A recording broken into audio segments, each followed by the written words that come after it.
9 जून 2024 ये दिन बहुत ही खास था क्योंकि मैं भोपाल एयरपोर्ट पर लेने जा रहा था भारतीय शतरंज में अपना खास स्थान रखने वाली एक बेहद ही महत्वपूर्ण शख्सियत। जी हाँ, खेलो chess India FIDE rating tournament के final day prize distribution function में खास गेस्ट बन करके आ रहे हैं हमारे बेहद ही खास दोस्त और बेहद ही खास इंसान भारतीय शतरंज के लिए सागर शाह भाई।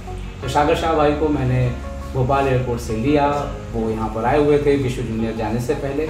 और जैसे ही हम टूर्नामेंट हॉल में पहुँचे तो आखिरी राउंड तो हो चुका था लेकिन साइमल चल रहा था। माधवेंद्र प्रताप शर्मा अंडर-10 एशियन और नेशनल चैंपियन और साथ ही साथ कोलंबिया की many times national champion Angela Franco simul खेल रहे थे। यहाँ पर सागर भाई ने इस पूरे साइमल को रिकॉर्ड किया और इसके बाद बारी आई सागर भाई से बातचीत करने की। भोपाल में आके मुझे बहुत खुशी हो रही है। फर्स्ट टाइम मैं भोपाल में आया था 2016 में। तब अमृता यहाँ पे मेरी वाइफ है, वो खेल रही थी भोपाल ओपन। एक टूर्नामेंट हुई थी एंड बहुत अच्छा लगा था। एंड उसके पहले हम लोग यहाँ पे एक लेक है, वहाँ पर 3 दिन हॉलीडे के लिए आए। तो भोपाल इतना सुंदर शहर है क्योंकि आज जब मैं निकलेश के साथ भी आ रहा था एयरपोर्ट से तो मैं बोल रहा था कितना साफ लग रहा है, कितना स्वच्छ है पूरा शहर। तो सच में it is a beautiful city. और 2017 में यहाँ पे एक इंटरनेशनल ग्रैंड मास्टर टूर्नामेंट हुआ था जहाँ पर निकलेश एंजेला से मिले थे।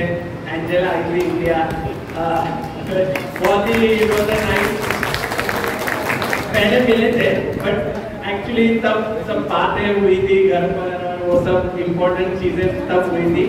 एंड वो टूर्नामेंट मेरे लिए स्पेशल इसलिए था क्योंकि वहाँ पर बहुत सारे वर्ल्ड के टॉप ग्रैंड मास्टर्स आए थे खेलने भोपाल में, पर एक छोटा बच्चा था जो 6th आया था वहाँ पर और उसको 40,000 रुपये मिले थे वो टूर्नामेंट।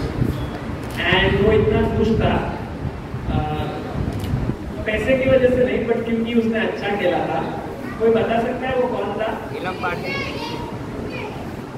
वो मुकेश। एंड वो भोपाल में I think his journey upwards began during that period 2017 में। then it was unstoppable.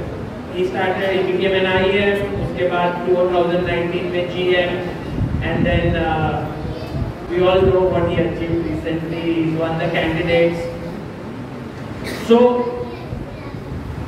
Bhopal has this chess culture I think.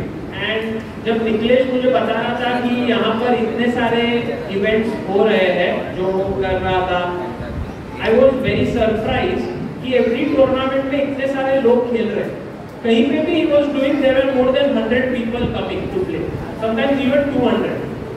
So I think even when I came here, I saw कि इतने सारे लोगों को chess पसंद है and there are so many youngsters who are playing. This gives me the feeling that Bhopal can become the next chess hub of India. Because you have the talent, you have the facilities here, you have the people who are supporting। और जिस तरह से if these tournaments continue and strong players come, I think the next step is to invite better players बाहर से who will come here and you will all get to compete with them. I think that will help a lot. So one of the main reasons why Chennai is considered to be the chess capital of India, वो city में से 25 के ऊपर तमिलनाडु में I think there are 26 grand masters. It's because of this chess culture वहाँ पे कि आप कहीं जाते हो टूर्नामेंट में, आपको स्ट्रॉन्ग प्लेयर्स के साथ खेलने मिलता है, उसके बाद आप एनालाइज करते हो, उनके साथ डिस्कस कर सकते हो। एंड आई थिंक ऐसे सिचुएशन में वो एक कल्चर डेवलप हो रहा है। So Niklesh, congratulations to you for doing this and बहुत सारे लोग काम कर रहे हैं यहाँ पे। As Niklesh has told me, I think behind the scenes बहुत सारे। and I want to thank all of you जो पेरेंट्स हैं यहाँ पर, जो बहुत सारा टाइम के लिए बैठते हैं अपने बच्चे जो खेलते हैं उनके लिए। I think it's not easy to be a chess parent. It's a very tough job.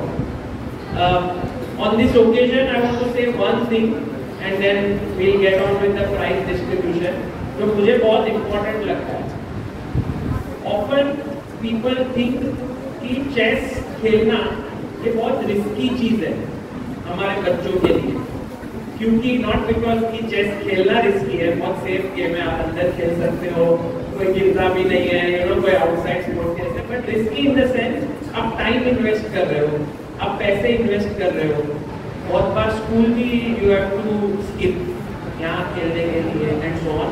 So I get this question many times parents से कि हाउ डू वी नो कि ये वर्थ इट है ये करना.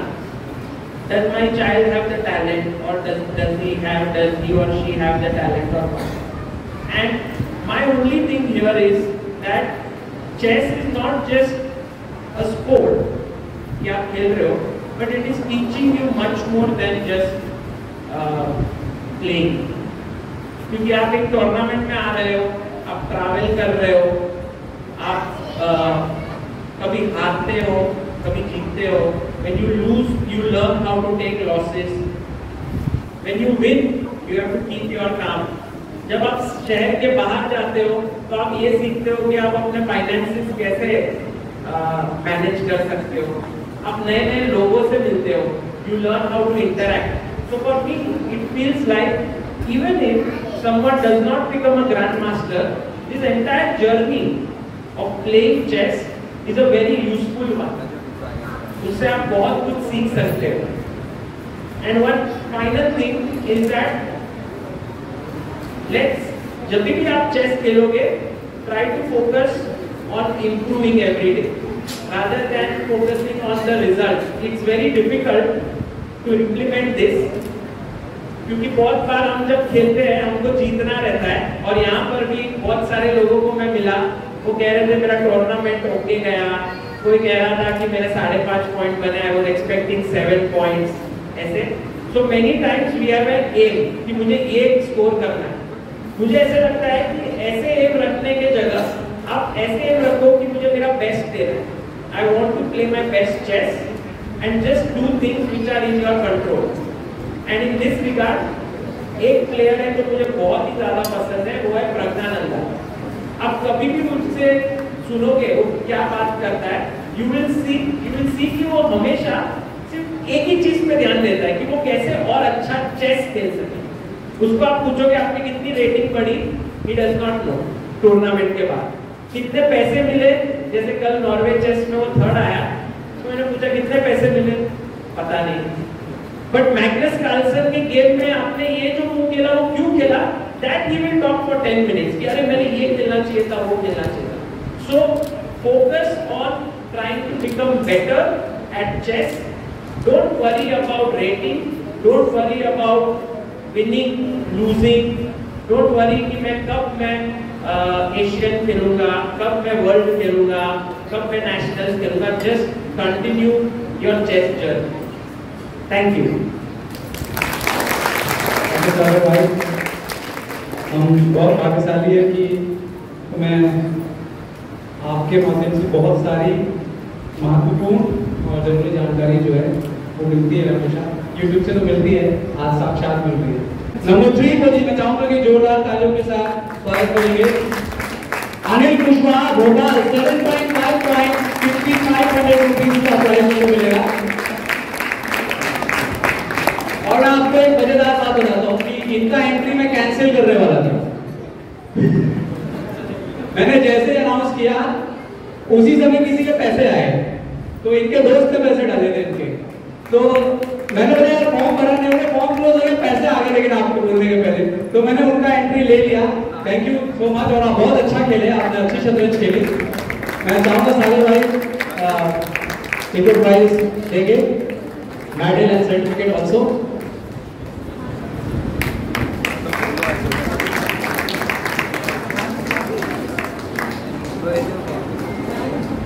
Okay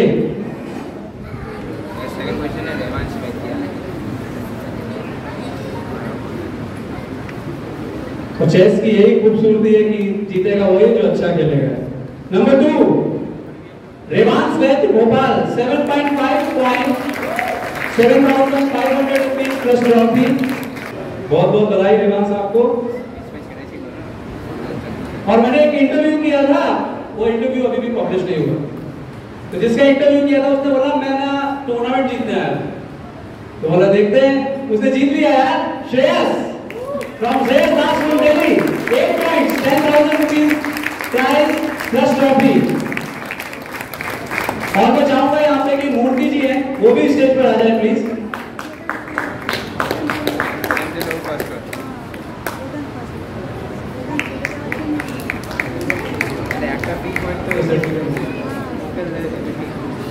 certificate